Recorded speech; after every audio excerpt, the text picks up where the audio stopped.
नमो ओम विष्णुपादाय कृष्णप्रेष्ठाय भूतले श्रीमते भक्ति वेदांत स्वामिन इति नामिने। नमस्ते सरस्वते देवे गौरवाणी प्रचारिणे निर्विशेषा शून्यवादी पाश्चात्य देशतारिणे। जय श्री कृष्ण चैतन्य प्रभु नित्यानंद श्री अद्वैत गदाधर श्रीवासदि गौर भक्त वृंदा। हरे कृष्णा कृष्ण कृष्ण हरे हरे, हरे राम राम राम हरे हरे। हरे कृष्णा। आप सभी भक्तों का आज से जो हम श्रीमद् भागवत कथा प्रारंभ कर रहे हैं उसमें आप सबका हार्दिक अभिनंदन है। हम धीरे धीरे भागवत कथा को बड़े ही सरल तरीके से समझने का प्रयास करेंगे। कई बार हमारे मन में ये विचार जरूर आता है कि मुझे संस्कृत का ज्ञान नहीं है, इतने सारे वेद हैं, इतने सारे पुराण हैं, इतने सारे उपनिषद हैं, वेदांत सूत्र है, महाभारत है, रामायण है, अनेकों प्रकार के शास्त्र हैं। मैं इन सब का अध्ययन भला कैसे करूं? तो वेदों में बताया है श्रीमद् भागवत पुराण जो है इन सभी वेदों का निचोड़ है, इन सभी वेदों का सार है श्रीमद् भागवतम। ऐसा बताया जाता है विद्या भागवत आदि भी। अगर हमें अपनी विद्या पूर्ण करनी है और अगर हम श्रीमद् भागवत का अध्ययन करते हैं तो हमारी विद्या पूर्ण हो जाती है। मैं आपकी तरफ से केवल इतना मात्र चाहता हूं कि निष्ठा के साथ में भगवान की कथा सुनते रहिए। कई बार हो सकता है कि हमारी समझ में आए या ना आए, लेकिन श्रवणम के द्वारा धीरे धीरे हम भगवान की कथाओं को समझ सकेंगे। तो पहली 3 कथाओं में हम भागवत का परिचय समझने का प्रयास करेंगे और बाद में आगे भागवत में क्या क्या बड़ी ही महत्वपूर्ण कथाएं हैं हम उनके बारे में विचार करेंगे। तो भागवत में सबसे पहले, जैसे हम भी जब सबसे पहले कुछ बोलना चाहते हैं भगवान के बारे में तो सबसे पहले हम गुरु को प्रणाम करते हैं, भगवान को प्रणाम करते हैं और उनके आशीर्वाद प्राप्त करने के बाद में ही हम जो है कथा प्रारंभ करते हैं। इसी प्रकार से वेद व्यास जिन्होंने सारे वेदों की रचना की है और अंत में उन्होंने वेदांत सूत्र लिखा और वेदांत सूत्र के ऊपर भागवत पुराण जो है टिप्पणी के रूप में उन्होंने जो है लिखी थी।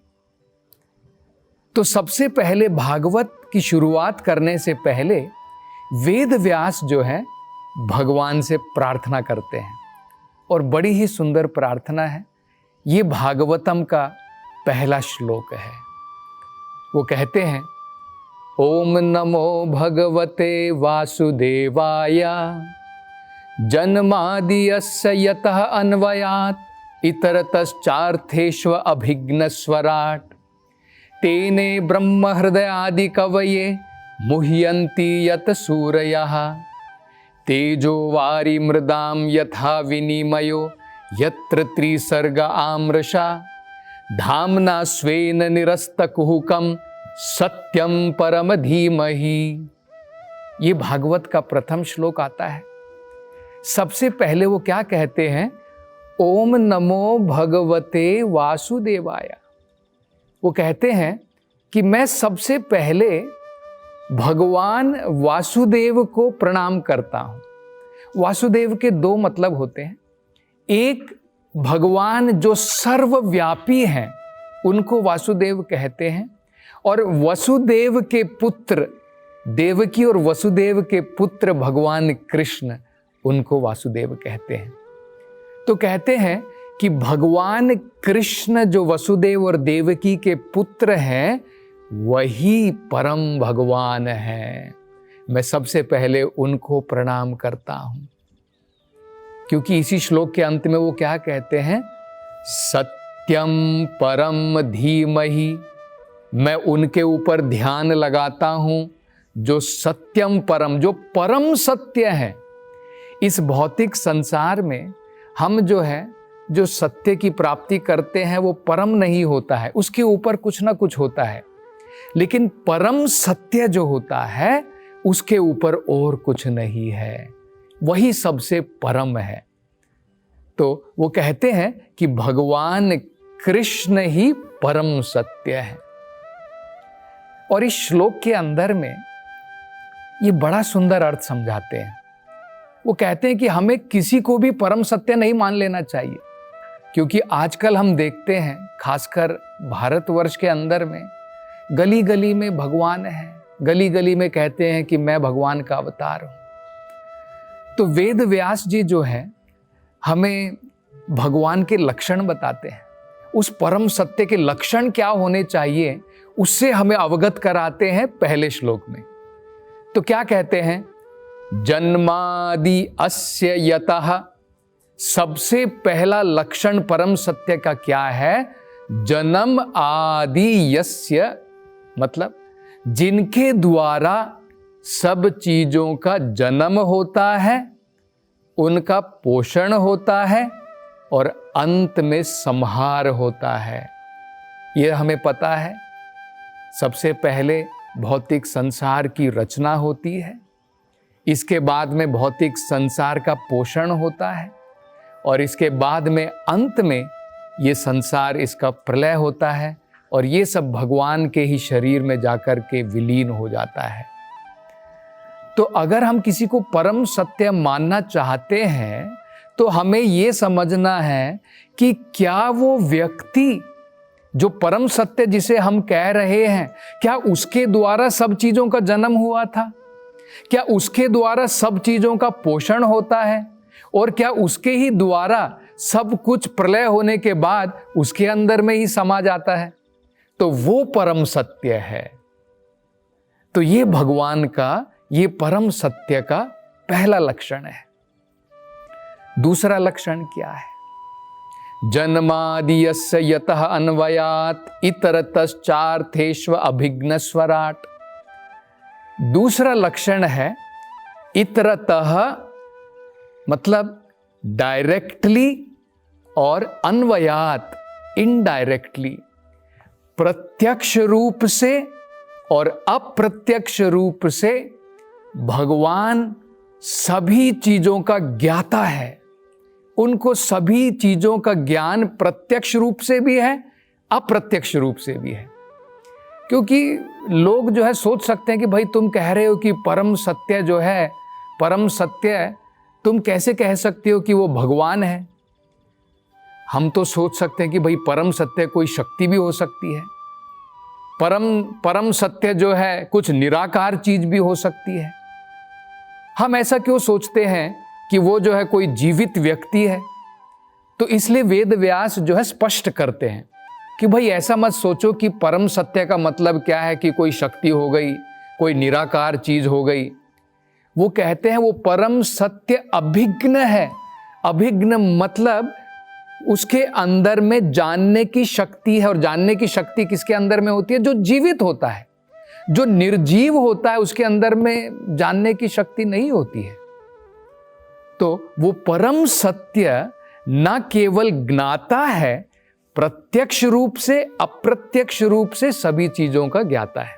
भगवान जो होता है, जो परम सत्य है, उसे प्रत्यक्ष और अप्रत्यक्ष दोनों प्रकार से सभी चीजों का पूर्ण ज्ञान है।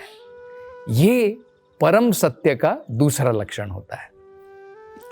आगे वेदव्यास क्या कहते हैं, जन्मादियस्य यतः अन्वयात् इतरतश्चार्थेष्व अभिघ्न स्वराट। जो परम सत्य है वो स्वराट है, अब आप सोच सकते हैं कि भाई भगवान प्रत्यक्ष रूप से भी सब चीज़ों का ज्ञाता है, अप्रत्यक्ष रूप से भी ज्ञाता है, लेकिन भगवान को भी तो किसी ने ज्ञान दिया होगा। हमारे मन में ये विचार आ सकता है। हम जब बचपन में पैदा हुए तो हमें तो ज्ञान नहीं था, हमारे माता पिता ने, पड़ोसियों ने, टीचर्स ने, स्कूल ने, सब जगह जाकर के हमने ज्ञान की प्राप्ति करी है। तो भगवान को भी तो किसी ने ज्ञान दिया होगा। तो वेद व्यास कहते हैं कि नहीं, भगवान स्वराट है, इंडिपेंडेंट है। भगवान को देने वाला ज्ञान कोई नहीं है। स्वराट मतलब अपने आप ही भगवान आत्मनिर्भर है, किसी के और के ऊपर निर्भर नहीं है। ये परम सत्य का तीसरा लक्षण होता है।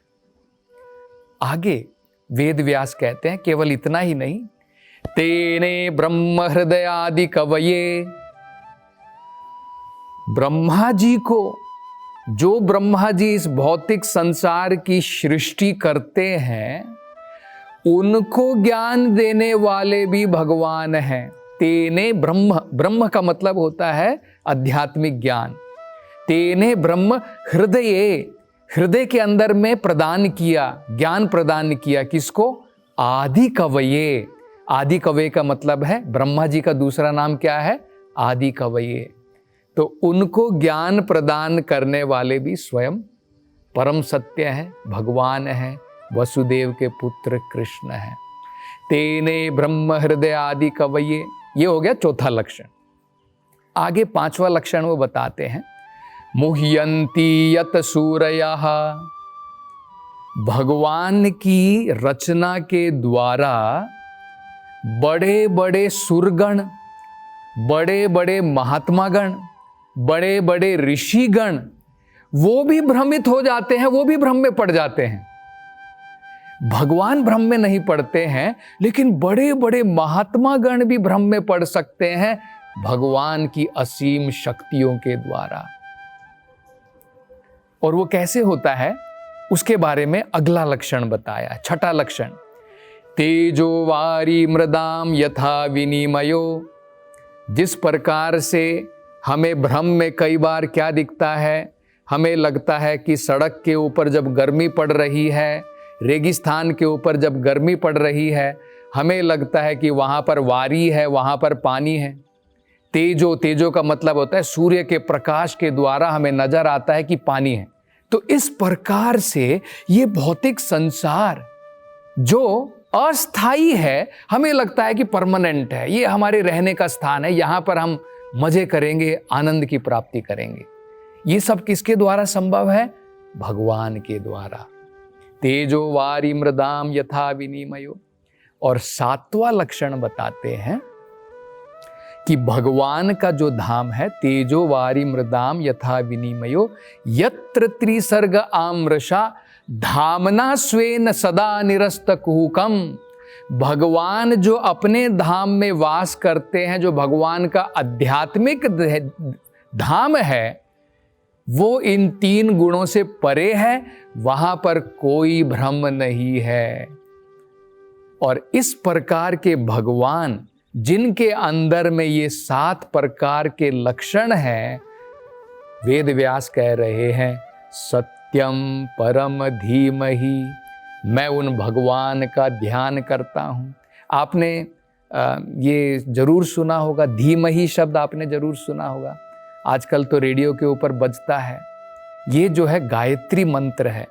वेद व्यास पहले गायत्री मंत्र का उच्चारण क्यों कर रहे हैं, उसका एक कारण है, क्योंकि बिना हम जब तक ब्राह्मण के प्लेटफॉर्म पर, उस पद पर नहीं आ जाते हैं, हमारा जीवन जब तक शुद्ध नहीं हो जाता है, हम भगवान के बारे में नहीं समझ सकते हैं।